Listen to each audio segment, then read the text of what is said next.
সারাদিন কি একটা ক্লান্তি ঘিরে রাখে? আচ্ছা, ডায়েট আর ব্যায়াম দুটোই করার পরেও কি পেটের জেদি মেদটা কিছুতেই কমছে না? এর পেছনের আসল কারণটা হয়তো আপনার চোখের সামনেই লুকিয়ে আছে, আর সেটা হলো চিনি। চলুন না আজকে একটু বিজ্ঞানের চোখে দেখি কিভাবে মাত্র 7 দিন চিনিকে জীবন থেকে ছুটি দিলে আমাদের শরীরে একটা অভাবনীয় পরিবর্তন আসতে পারে। হ্যাঁ, অনেকেই কিন্তু এই সমস্যার মুখোমুখি হন। ভাবেন সবকিছু তো ঠিকঠাকই করছি, কিন্তু তারপরেও এমন লাগছে কেন?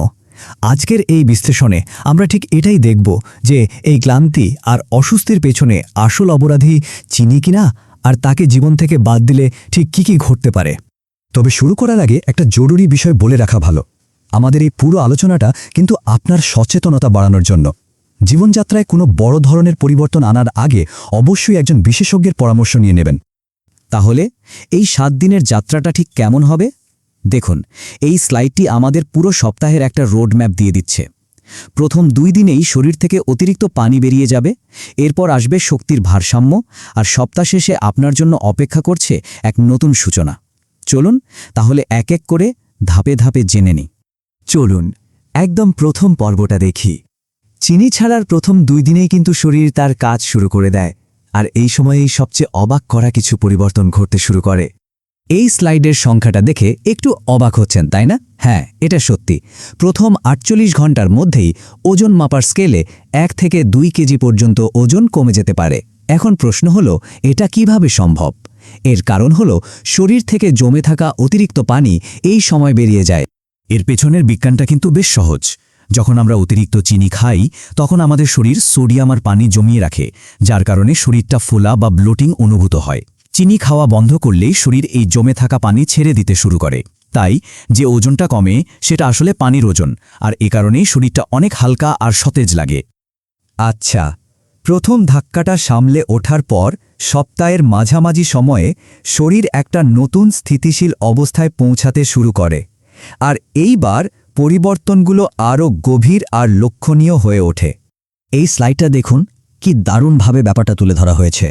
চিনি খেলে আমাদের রক্তে গ্লুকোজ হঠাৎ করে রোলার কোস্টারের মতো অনেক বেড়ে যায়, আর তারপর ঠিক ততটাই দ্রুত নেমেও যায়। এটাকে আমরা বলি সুগার ক্র্যাশ। কিন্তু চিনি ছাড়া জীবনযাত্রায় গ্লুকোজের মাত্রাটা স্থিতিশীল থাকে। এর ফলে হঠাৎ করে ক্লান্ত হয়ে পড়ার সমস্যাটাই থাকে না, বরং সারা দিন ধরে একটা টেকসই আর ভারসাম্যপূর্ণ শক্তি পাওয়া যায়। আর পঞ্চম দিনে এসে পরিবর্তনগুলো কিন্তু বাইরে থেকেও দেখা যেতে শুরু করে। মানে আয়নার সামনে দাঁড়ালেই বোঝা যায়। অতিরিক্ত চিনি আমাদের শরীরে ইনফ্ল্যামেশন বা প্রদাহ তৈরি করে, যা প্রায়ই ব্রণের মতো ত্বকের সমস্যার একটা বড় কারণ। চিনি খাওয়া কমালে এই প্রদাহটা কমে আসে, ফলে ত্বক আগের চেয়ে অনেক বেশি পরিষ্কার আর উজ্জ্বল দেখায়। শুধু শারীরিক পরিবর্তনই না, এর পাশাপাশি একটা বিরাট মানসিক পরিবর্তনও ঘটে। চিনি খাওয়ার যে একটা তীব্র ইচ্ছার চক্র থাকে, সেটা ভাঙতে শুরু করে। এটা এক কথায় একটা মানসিক বিজয়। চলুন দেখি এই মানসিক পরিবর্তনটা কিভাবে ঘটে। চিনি আমাদের মস্তিষ্কে ডোপামিন নামে একটা হরমোন নিঃসরণ করে, যেটাকে আনন্দ হরমোনও বলা হয়। এটা আমাদের সাময়িকভাবে খুব ভালো লাগার একটা অনুভূতি দেয় আর বারবার মিষ্টি খেতে উৎসাহিত করে। কিন্তু যেই মুহূর্তে আমরা চিনি খাওয়া বন্ধ করি, মস্তিষ্কের এই পুরস্কার ব্যবস্থাটা আবার স্বাভাবিক হতে শুরু করে। এর ফলে মিষ্টির প্রতি তীব্র আকর্ষণ কমে যায় এবং ফল বা অন্যান্য প্রাকৃতিক খাবারের নিজস্ব মিষ্টি স্বাদটাই অনেক বেশি ভালো লাগতে শুরু করে। এবং অবশেষে দেখতে দেখতে আমরা পৌঁছে গেলাম 7ম দিনে। এই দিনটা শুধুমাত্র 1 সপ্তাহের সমাপ্তি নয়, বরং এটা দীর্ঘমেয়াদী স্বাস্থ্যকর জীবনের একটা নতুন অধ্যায়ের সূচনা। ভাবুন তো, মাত্র 1 সপ্তাহ পরেই লিভার থেকে অতিরিক্ত ফ্যাট কমা শুরু হয়, আর শরীরের মেটাবলিজম বা বিপাক প্রক্রিয়া দ্রুত হতে থাকে। শরীর আরও কার্যকরভাবে চর্বি পোড়ানোর জন্য প্রস্তুত হয়, যা দীর্ঘমেয়াদে টাইপ 2 ডায়াবেটিসের মতো মারাত্মক রোগের ঝুঁকি কমাতেও সাহায্য করে।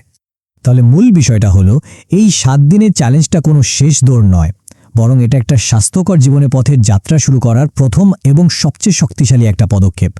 তাই শেষ করার আগে একটা প্রশ্ন থেকেই যায়, মাত্র 1 সপ্তাহ, এই সামান্য পরিবর্তনটা একজনের সুস্থতার যাত্রায় কতটা বড় প্রভাব ফেলতে পারে?